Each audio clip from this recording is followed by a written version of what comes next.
नमस्कार मित्रांनो, माय support Marathi YouTube चॅनलवर तुमचे सर्वांचे मनापासून स्वागत आहे। संपूर्ण महाराष्ट्रासाठी आताच्या क्षणाच्या सर्वात मोठ्या आणि महत्त्वाच्या ठळक बातम्या। राज्यात 15 मोठ्या घोषणा। उद्यापासून सर्वांना खुशखबर। 3 जानेवारी शनिवार काही मिनिटापूर्वीच्या ह्या बातम्या आहेत। या संदर्भात सविस्तर माहिती या व्हिडिओत जाणून घेऊया।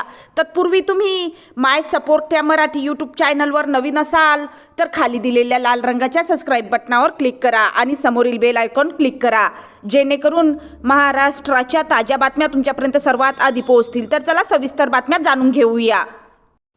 तर बघा, पहिली सर्वात मोठी आणि महत्त्वाची बातमी। लाडकी बहीण योजनेत डिसेंबर आणि जानेवारीचे पैसे कधी येणार? 2 महिन्यांचे पैसे एकत्र येणार का? असे अनेक प्रश्न उपस्थित झाले आहेत। याबाबत कोणतीही अधिकृत माहिती समोर आलेली नाही। दरम्यान हा हप्ता 14 जानेवारी म्हणजेच मकर संक्रांतीपूर्वी जमा केला जाण्याची शक्यता आहे। मकर संक्रांतीपूर्वी महिलांच्या खात्यात फक्त डिसेंबरचे पैसे जमा होऊ शकतात किंवा 2 महिन्याचे 3000 रुपये मिळू शकतात। याच सोबत जर डिसेंबर जानेवारीचा हप्ता एकत्र दिला नाही तर 1 महिन्याचा हप्ता स्थानिक स्वराज्य संस्थांच्या निवडणुका होण्याआधी मिळू शकतो। दरम्यान याबाबत लवकरच अधिकृत घोषणा केली जाईल। त्यानंतरची सर्वात मोठी आणि महत्त्वाची बातमी बघा। PSI STI परीक्षा पुढे ढकलून विद्यार्थ्यांना 1 वर्षाची मुदत द्यावी, या मागणीसाठी पुण्यात मनोज जरांगे पाटील यांच्या नेतृत्वाखाली विद्यार्थी आंदोलन करीत आहेत। शनिवारी रात्री 10 वाजेपर्यंत मुख्यमंत्र्यांनी यावर तोडगा काढावा, नाहीतर मोठ्या आंदोलनाची घोषणा करावी लागेल, असा इशारा मनोज जरांगे पाटील यांनी दिला आहे।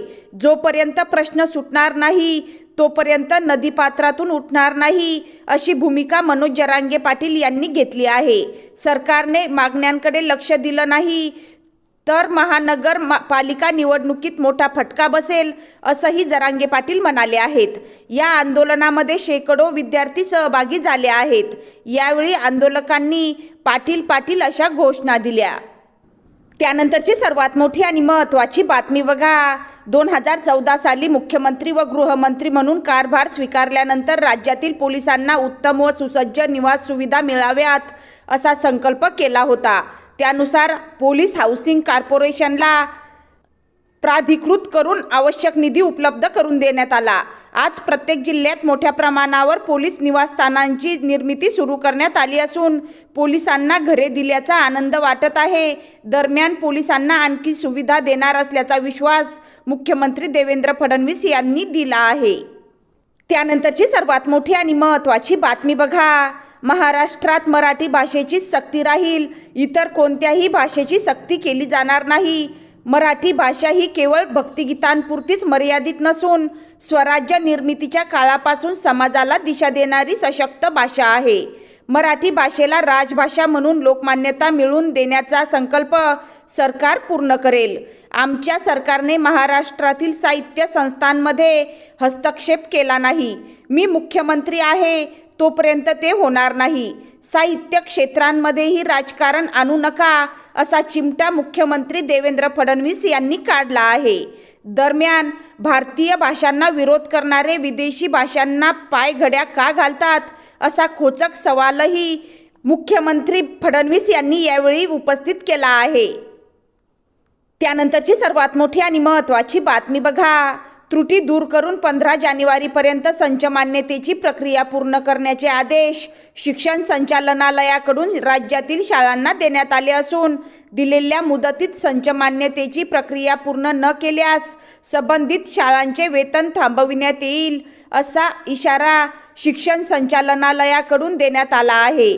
शालेय शिक्षण विभागाच्या 15 मार्च 2024च्या शासन निर्णयानंतर 14 ऑक्टोबर 2025 रोजी सुधारित सूचना देण्यात आल्या। त्यानुसार 13 डिसेंबर 2025 रोजी शिक्षण संचालक यांनी संच मान्यतेबाबत परिपत्रक काढले आहे। त्यानुसार 20 ऑक्टोबर 2025 पर्यंत UDASवर नोंद असलेले विद्यार्थी संख्या ग्राह्य धरली जाणार असून त्यातील आधार वैध असलेले विद्यार्थीच अंतिम संच संख्येत मोजले जाणार असल्याचे स्पष्ट केले होते। त्यानंतरची सर्वात मोठी आणि महत्त्वाची बातमी बघा। महाराष्ट्रासह देशातील शाळांमध्ये शिक्षक पदावर नियुक्तीसाठी शिक्षक पात्रता परीक्षा म्हणजेच TET उत्तीर्ण होणे बंधनकारक करण्यात आले आहे। यापूर्वी सेवेत असलेल्या शिक्षकांनाही ही परीक्षा उत्तीर्ण व्हावे लागणार आहे. त्याविरोधात शिक्षक संघटना आक्रमक झाल्या होत्या. अनेक खासदारांनी संसदेतही हा मुद्दा उपस्थित केला होता. महाराष्ट्र सरकारने आदिवासी आश्रमशाळांबाबतही आपले धोरण स्पष्ट केले आहे. सरकारने सुप्रीम कोर्टाच्या अंजुमन इशात-ए-तालीम ट्रस्ट विरुद्ध महाराष्ट्र शासन या याचिकेवर 1 सप्टेंबरला दिलेल्या निकालाचा संदर्भ दिला आहे. याबाबतचा शासन निर्णय सरकारकडून जाहीर करण्यात आला आहे. शासन निर्णयानुसार राज्यातील आदिवासी विकास विभागाच्या नियंत्रणाखालील स्वयंसेवी संस्थाद्वारे संचालित अनुदानित आश्रमशाळांमधील शिक्षण हमी कायदा लागू होण्यापूर्वीच नियुक्त केलेल्या आणि सेवानिवृत्तीसाठी 5 वर्षापेक्षा जास्त कालावधी असलेल्या शिक्षकांच्या बाबतीत त्यांना सेवेत राहण्यासाठी 2 वर्षाच्या आत म्हणजेच 1 सप्टेंबर 2027 पूर्वी TET परीक्षा उत्तीर्ण होणे बंधनकारक करण्यात आले आहे. त्यानंतरची सर्वात मोठी आणि महत्त्वाची बातमी बघा. शेतकऱ्यांना शेती आणि पीक कर्जाशी संबंधित 2 लाखापर्यंतच्या व्यवहारावरील मुद्रांक शुल्क 1 जानेवारी 2026 पासून पूर्णतः माफ करण्यात आले आहे. या संदर्भात आदेश महसूल आणि वन विभागाने जारी केला आहे. त्यामुळे शेतकऱ्यांना मोठा दिलासा मिळाला आहे. शेतकऱ्यांना 2 लाखापर्यंतच्या शेती अथवा पीक कर्जाशी संबंधित निष्पादित केलेल्या अधिस्वीकृती, रोखपत्र, करारनामा, हक्कविलेखन, निक्षेप, हडप, तारण अथवा तारण गहाण, हमीपत्र, गहाणखत, प्रतिभूती बंधपत्र, गहाणखत, गहाणाचे सूचनापत्र किंवा घोषणापत्र किंवा या संलग्न अशा कोणत्याही संलेखावर उक्त अधिनियमांतर्गत आकारणी योग्य असलेले मुद्रांक शुल्क 1 जानेवारी 2026 पासून पुढील आदेशापर्यंत पूर्णतः माफ करत असल्याचे शासन आदेशात म्हटले आहे. त्यानंतरची सर्वात मोठी आणि महत्त्वाची बातमी बघा. बोगस शालार्थ ID प्रकरणी प्राथमिक आणि माध्यमिक शिक्षणाधिकारी यांना अटक करणे नियमोचित नाही.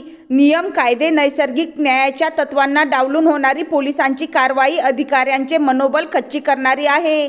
शिक्षण विभागातील अधिकाऱ्यांबाबत होत असलेली अन्यायकारक कारवाई गृह विभागाने बंद न केल्यास 19 जानेवारीपासून काम बंद आंदोलन सुरू करण्याचा इशारा अखिल महाराष्ट्र शिक्षण सेवा राजपत्रित अधिकारी संघाने दिला आहे. दोष सिद्ध होईपर्यंत अधिकाऱ्यांना संरक्षण देण्याची स्पष्ट धोरणात्मक भूमिका जाहीर करण्याची मागणीही करण्यात आली आहे. त्यानंतरची सर्वात मोठी आणि महत्त्वाची बातमी बघा. नववर्षाच्या सुरुवातीलाच राज्य सरकारने शेतकऱ्यांसाठी दिलासादायक निर्णय घेतला असून शेती आणि पीक कर्जाशी संबंधित 2 लाख रुपयांपर्यंतच्या सर्व व्यवहारावरील मुद्रांक शुल्क माफ करण्याचा ऐतिहासिक निर्णय जाहीर करण्यात आला आहे. मुख्यमंत्री देवेंद्र फडणवीस यांच्या नेतृत्वाखालील सरकारने घेतलेल्या या निर्णयामुळे राज्यातील लाखो शेतकऱ्यांना थेट आर्थिक लाभ होणार आहे. या निर्णयाची अधिकृत घोषणा महसूल मंत्री चंद्रशेखर बावनकुळे यांनी केली आहे.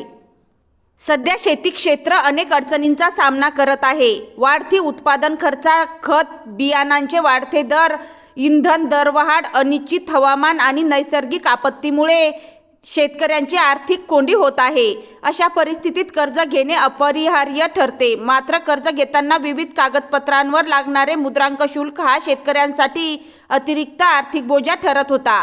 सरकारच्या या निर्णयामुळे हा बोजा आता पूर्णतः दूर होणार आहे. या निर्णयाचा सर्वाधिक फायदा अल्पभूधारक आणि मध्यमवर्गीय शेतकऱ्यांना होणार आहे. बँकांकडून पीक कर्ज किंवा शेती कर्ज घेताना करारनामे, हमीपत्रे, गहाणखत आणि इतर दस्तऐवजांवर भरावे लागणारे मुद्रांक शुल्क माफ केल्याने कर्ज प्रक्रिया अधिक स्वस्त आणि सुलभ होणार आहे. यामुळे शेतकऱ्यांना कर्जासाठी अतिरिक्त पैसे उभे करण्याची गरज भासणार नाही.